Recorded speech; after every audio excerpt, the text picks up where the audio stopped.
Bismillahirrahmanirrahim. Nawaitu raf'al hadathil asghar lillahi ta'ala. Okey, niat saja aku mengangkat hadas. Sidang penonton yang saya kasih sekalian, basuh muka bermula. Okey, boleh kita dapat double cam? Boleh ya? Double cam. Kita nak buat untuk belah sini, nak bagi nampak. Bermula wuduk daripada sini. Ni, sini, sini. Terus zoom sehingga sini. Dan lebihkan untuk basuh telinga. Itu sunnah Nabi SAW.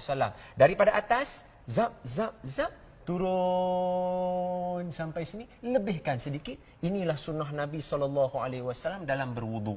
Okey? Boleh. Baik, kata kita dah selesai basuh muka, berapa kali? 3 kali. 3 kali. Sunnah Nabi adalah 3 kali sidang penonton sekalian. Tetapi yang wajib sekali. Jadi kalau keadaan emergency, ada satu botol saja, basuh sekali saja. Tak payah 3 kali.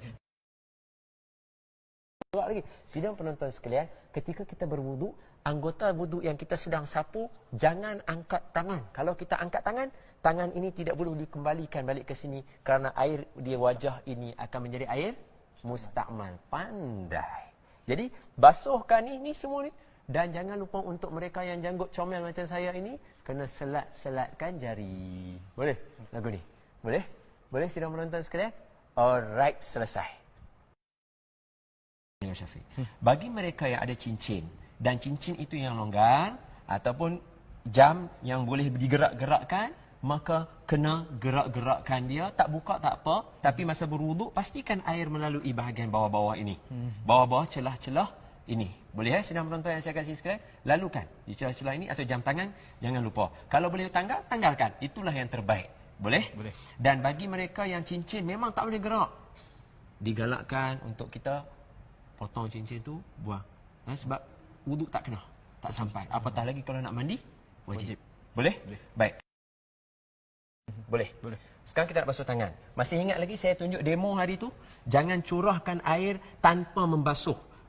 Tanpa menggosokkan. Tangan kita ni meratakan air dengan tangan kita. Cuba tunjukkan kepada sidang penonton untuk demo kita. Lagi. Sidang penonton, nampak tak? Bawah siku saya tak basah. Bawah siku saya tak basah, sedangkan ini adalah kawasan yang rukun. Memang kena. Kalau pegang kering. Cuba pegang. Kering Kering. Sekarang kita nak ambil wuduk. Okey. Baik, kita nak ambil wuduk. Okey, sidang penonton. Lalukan air. Jangan angkat tangan. Pastikan tangan kita basuh. Semua ni lebihkan ke sini. Sebab hadis Nabi kata, esok di akhirat kelak umat aku akan bangun dengan bercahaya. Maka lebihkan kawasan basuhan wuduk kamu supaya kamu akan bercahaya. Menurut mazhab Imam Asy-Syafi'i rahimahullah, memadai dengan sebahagian kepala sahaja. Sama ada di sini, atau di sini, atau di sini, atau sayang jambul remos di sini. Boleh. Semua wuduk kita sah sidang penonton yang saya kasih. Bukan kat ubun-ubun je ke Ustaz? Bukan kat ubun-ubun. Tak. Semua bahagian kepala, sebahagian kepala yang mana-mana, asalkan masih kategori kepala, boleh. Boleh. Tetapi bagaimana sunnah Nabi SAW ketika membasuh kepala? Begini keadaannya. Mari kita tunjuk. Sidang penonton yang saya kasih begini. Nabi akan letakkan tangan begini. Okey. Boleh? Letakkan begini. Okey, saya tunjuk. Begini. Okey. Dan Nabi gerakkan daripada mula awal kepala. Nabi gerakkan begini. Sampai ke belakang. Nabi akan terus tolak balik ke depan. 1 basuhan. 2 basuhan.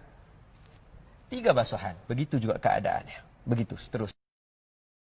Dia tidak dapati di dalam mana-mana kitab yang mengatakan siapa ambil wuduk dengan laju-laju. Kan tengok orang basuh telinga macam ni. Basuh. Macam nak buat macam tu pula. Macam tu. Saya tak pernah tengok ada yang mengatakan siapa ambil wuduk dengan laju begitu, dialah yang paling betul wuduknya. Faham? Sedangkan Nabi ajar kita, buka air perlahan, basuh, masukkan, lalukan di setiap lipatan telinga dan terus kita buat. Okey, boleh tak kita ambil 2 skrin sekarang? Kita nak tunjuk pada sidang penonton sekalian macam mana yang dikatakan dengan membasuh kita punya telinga untuk kita berwuduk. Baik, sidang penonton yang saya kasihan, tengok dah. Basuh tangan sikit. Kita tunjuk. Okey. Basuh tangan sedikit. Masukkan jari telunjuk. Masukkan jari telunjuk. Okey, saya tunjuk satu je belah sini. Masukkan jari telunjuk ke dalam lubang telinga. Lalukan di kawasan lipatan dalam telinga. Lalu. Lepas tu letakkan tangan begini. Tolaknya terus begini. Begitulah yang disebut di dalam kitab-kitab fiqh seperti mana yang diterangkan oleh ulama-ulama ketika kita berwuduk basuh telinga. Okey. contoh kaki. Okey, contoh kaki. Simbahkan air ke kawasan sini. Simbah pula dah. Tuangkan air. Tuangkan air. Atas sini. Nak tunjuk dulu kepada sidang penonton. Sidang penonton, bahagian bawah sini, kalau kaki yang sebetulnya kawasan tumit kita, tidak akan kena air. Terutamanya mereka yang kaki tumit pecah. Kita pakai istilah tumit pecah. Tumit pecah. Tumit pecah itu menjadi satu kawasan yang memang kena air. Jadi bagi mereka tuang, bagi mereka yang tuang tak macam ni, saya akan gerakkan kaki. Bagi mereka yang buat begini saja kaki-kaki dia tak boleh sidang penonton yang saya kasih sekalian. Air tidak rata.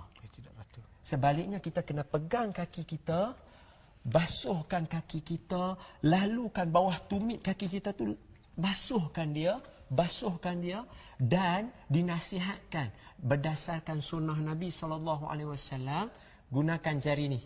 Jari apa? Jari kelingking. Pandai. Buat macam mana? Lalukan di celah-celah jari kita, sama ada daripada atas ataupun kalau lagi bagus daripada bawah. Begini yang termaktub di dalam kitab Matla'ul Badrain. Dia main kat bawah macam ni. Tapi kalau dah berdiri tak stable, nanti jatuh berdebuk macam tu, tak payah. Basuh aja jari yang mana dan janji lalukan di celah-celah jari kaki kita. Nabi sebut dalam hadis Nabi yang mulia, jangan kamu membazir ketika berwudu, walaupun ketika mana di air sungai yang mengalir. Jangan membazir. Buka sikit. Tapi Nabi sebut juga dalam hadis lain, jangan kedekut sangat. Ya Allah, buka besar tu sampai bila duk tak ada. Tak boleh. Faham tak? Buka sekadar-kadar. Oh, jangan pula kita buka. Boom. Vroom lagu tu.